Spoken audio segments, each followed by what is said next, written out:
This presentation will introduce you to some of the technology that is available to support safe transfers for an individual who is independent with their mobility or may need minimal assistance to move within their apartment and transfer between surfaces. Our first meeting with our client is in the nursing home usually, and at that point we identify technology they're using for transfers in that setting and try to predict if what their needs will be in an apartment, see if they need additional types of technology or something different that would help them be safe within an apartment setting. And once the individual has moved, then we are able to see them in the apartment. And at that point, we can assess the effectiveness of any technology that they've been given already. Sometimes an individual might need some training with something that was provided, or maybe the type of device they have isn't meeting their needs and something new is needed. At that point, we would collaborate with their agency and work to procure the different type of technology or additional technology to help keep them safe. Beginning in the bedroom with transfers, let's start with moving between laying down to sitting in bed. Bed mobility can be difficult for some individuals. Our technology that helps support with transfers can be a low-tech item or a high-tech item. You could see from the middle picture here, a leg lifting strap can be used for individuals who have trouble getting their legs from the floor up onto the bed once they've been sitting on the bed. This would be a low-tech item. Compared to a hospital bed, which is transfer technology, is supportive to transfers. If an individual qualifies for a hospital bed due to medical reasons, then a hospital bed offers many advantages. The adjusting the back of the bed up into a sitting position helps the individual move to slide their legs off the edge so they can sit to stand from the bed. Having bed rails would help provide hand support for the individual either to roll, get up to sitting, or for sitting to standing off the edge of the bed. Another option is to have a trapeze or an overhead triangle. You can see on the right here, the triangle is supported by a bracket that can be attached to the headboard of a hospital bed, or they also make a freestanding device that can support a trapeze for an individual if that is helpful for either their bed mobility or their transfers. If an individual is using a regular bed in their apartment, then bed rails are still available with regular mattress and box spring. Bed rails can be installed that are pretty sturdy and provide hand support for sit to stand transfers. The super pole, you see this middle picture, that's a super pole that is installed in the apartment. It's doesn't need to be bolted though to the floor or the ceiling, so it's something that can be moved, and landlords usually are okay with installation of that because it doesn't change there's nothing permanent. It can be moved if the person goes to a different apartment.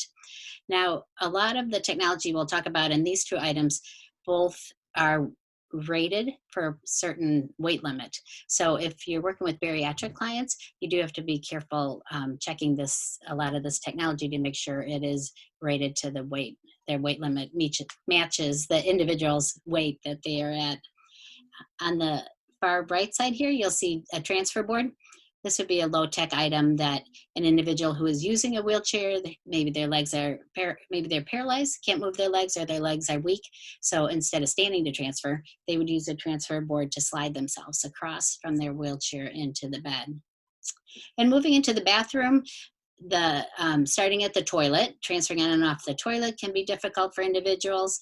Sometimes the hand support is what somebody would need to be able to sit to stand and move safely from the toilet into either standing or if they use a walker. Often the bathrooms we see, they're not large enough size for someone to bring their wheelchair in, so they might be relying more on hand support for balance in the bathroom. The wall-mounted grab bars are the most sturdy option, and we would always prefer a person have wall-mounted grab bars. The middle pictures here, you'll see the grab bar is mounted to the wall, but if it's in an area where it could block access to other areas of the bathroom, it can be folded up so that the grab bar is out of the way, folded up against the wall. The item here you see in the middle It's not recommended because it isn't mounted to the wall. It's supported by the toilet itself. The bolts that hold the seat on place hold these rails in place. So it's not, and they just sit on the floor here. So it's not very sturdy. If an individual pushes straight down with it and they don't need a lot of support, it might work. But it's the toilet safety frame, it's called. It's not something we would recommend if wall mounted grab bars are available. And the safety pole we talked about for the bedroom, that can be used in the bathroom also. Again, you just have to be careful that it's not blocking access to get into the tub or accessing the toilet or sink. The height of the toilet can often play a big role in an individual transferring safely sit to stand from the toilet. Uh, an accessible height toilet is usually 18 inches or so in height compared to maybe a 15 or 16-inch height regular toilet. The Colbert funds we have been able to use to replace a regular toilet with an accessible height toilet, and that would always be the first choice so that it's a higher height toilet and it's safe for the individual. You'll see a raised toilet seat or a toilet seat riser, they're called, in this picture, the slide on your left, the picture on your left. The toilet seat risers, some of them are bolted on using the bolts in the back of the toilet that would hold the seat in place, or they clamp onto the bowl itself. They're not the first choice because they could slide or fall off. It wouldn't be as safe as having an accessible height toilet. In the middle picture, you see a toilet frame. It's called a 3-in-1 commode. And these are very sturdy, really. They have a nice wide base at the legs. The legs are adjustable in height, so you can get the seat to the right height for the individual to transfer. The only downside would be if the individual pushes on one side, you know, it might tip. But they are pretty sturdy. Sometimes we're limited from recommending them, however, because that base is so wide, there's not room between the toilet and the tub or the toilet and the wall so that it doesn't fit into the area you need it to be in. And this is just another version. This is called a drop arm commode. So one of the arms drops down out of the way. If somebody is able to get their wheelchair close enough to the toilet, they could use that sliding board or scoot sideways between their wheelchair and onto this drop arm commode. Moving in to look at the bathtub or the shower, again, the wall-mounted grab bars would always be the safest option for someone to have hand support. A wall-mounted grab bar would require installation, of course. They come in a variety of lengths. They have different weight limits there are bariatric grab bars available. The suction grab bars sometimes you see in the advertise, and those we would never recommend because they can lose the suction and the individual wouldn't know and could be pulling on it, and it could be a safety hazard. Another or easily installed grab bar for the tub is it's called a clamp on grab bar. It goes on the edge of the tub, and it is there's a plate in there that clamps it to the tub, so it's fairly secure, but it's not always the first option again. And the other thing is too, it's always here, so it can be in the way to lift your legs maybe over if you're using a tub chair. It's something that is available, but not always, again, the first option. Getting in and out of a tub can be very difficult especially with they're wet. The tub itself can be very slippery, or the tile. The height of a tub wall requires enough. The individual needs balance to stand on one leg and strength to lift the leg over the edge of the tub to step into it. So we would often recommend a tub bench or possibly a tub chair. The idea of a tub bench, 2 of the legs are inside the tub and then 2 legs are outside, so that the sitting surface extends outside the side of the tub. With the tub bench, the individual can sit down on the edge here, and then from a sitting position, they can lift one leg over the tub wall, scoot across, and then lift the other leg in. So that makes it safer to be in a sitting position, lifting your legs in and out, than trying to stand and step over in and out. The middle picture here is a tub chair. You can see it has 2 arms, so you can't sit on it from the outside. This is a very clever Colbert member that I worked with. She somehow managed to use that clamp-on tub rail that we talked about. You can see it here. It's clamped to the edge of the tub, and she somehow took off the arm, threaded it through, and it's quite a ingenious arrangement here. And it worked very well for her. She was able to use this. You can see she also has a wall-mounted grab bar, so once she's in the tub, she has something sturdy to be hanging onto. The last pictures here on the right side, this is called a bath lift chair. Some individuals really, for medical reasons or just for preference, hygiene, they like to be submerged in the water when they're showering, bathing. And this, again, is a level surface that they can sit down from the edge of they can be standing outside, sit onto this chair, which is pretty stable because these flaps rest on the edge of the tub. And then from that sitting position, turn, lift their legs over the edge of the tub to get them inside. Once they're sitting on the chair with their legs in front of them, then just by pushing a button on the remote, it will lower them into the water. And then once the seat is at its lowest height in the tub, the backrest will even recline, so you can take a nice bath reclining in your hot water. This would not be covered by insurance, but if there was a reason that the Colbert member needed it, we have used funds that we were able to supply it for individuals. And the other advantage of it is that it can be moved between apartments. It's not installed, so it can be taken out. Looking at a shower, if a shower is in place, often with senior living facilities or different homes, they have a shower with a threshold. So you just step over this low curb. And that's very safe. Usually it's much easier than trying to step over the high height of a bathtub wall. We have had situations where funds were available and the landlord was open to it and the bathtub was removed and made into a threshold shower like this. A no threshold shower has no barrier at all. You just walk straight into it. There might be a little compressible barrier here that the individual could step on to get in and out. And usually with a shower, once the individual's inside, they would still need something to sit on. Maybe their endurance isn't well enough or the balance isn't good to stand through a whole shower. And then we would recommend a tub chair, like you would use either in the bathtub or you could use it in the shower. The tub chairs we recommend tend to be a square seat on it. It's got a wider depth to the seat than on these smaller stools that you often see. These smaller stools we found are not as stable for the individual compared to the longer seat and more depth of the chair.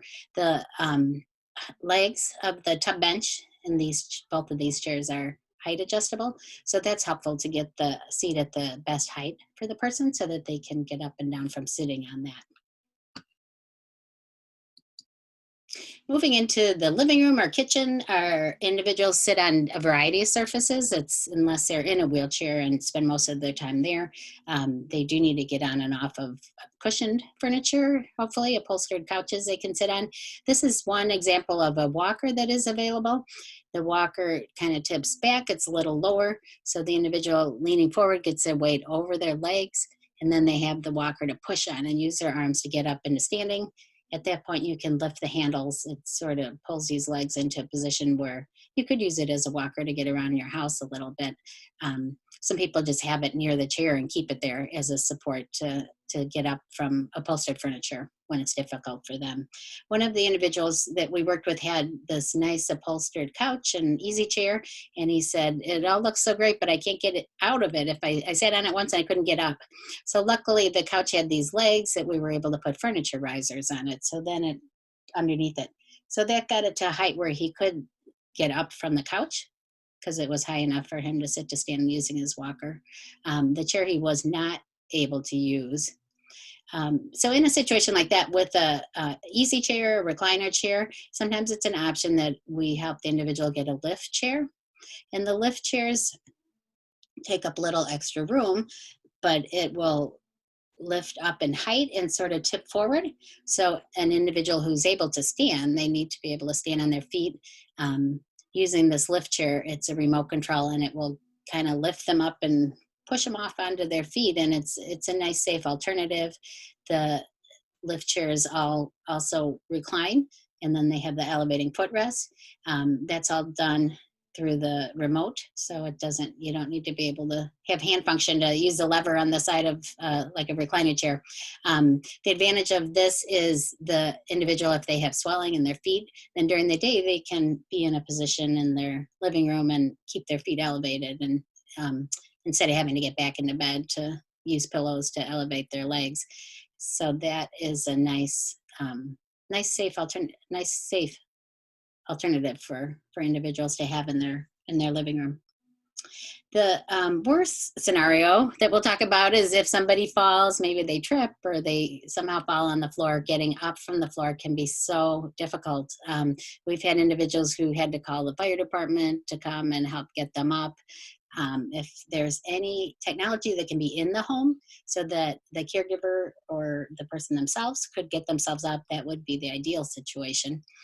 This is a floor-based hydraulic lift or a Hoyer lift. It seems like a big piece of equipment to have just in case of emergency, but using a sling, one person helping the individual would be able to get them up from the floor on their own. So it is a consideration. Some other smaller devices would be, this middle picture shows a set of steps. If the person has some decent arm strength or somebody can help them, they can scoot from sitting on the floor onto each step. So it's not like moving from the floor all the way up to the chair. You just move in incremental steps up to the height where you can be sitting in your chair. The picture here on the right is an inflatable cushion.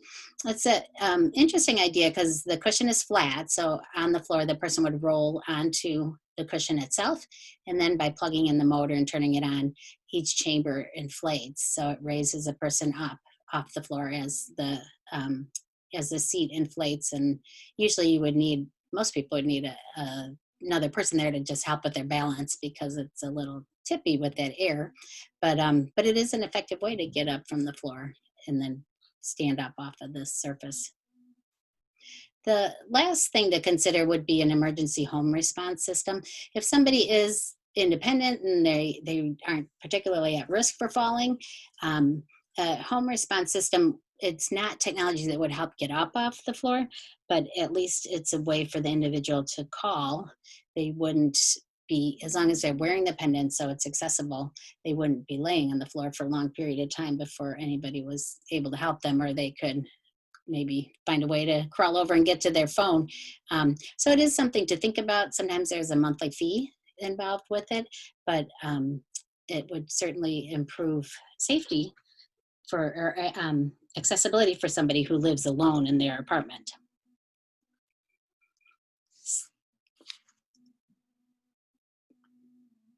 So this is a general overview of the types of technology that are available for use in a home for individuals to keep them safe with their mobility and transfers. Thank you.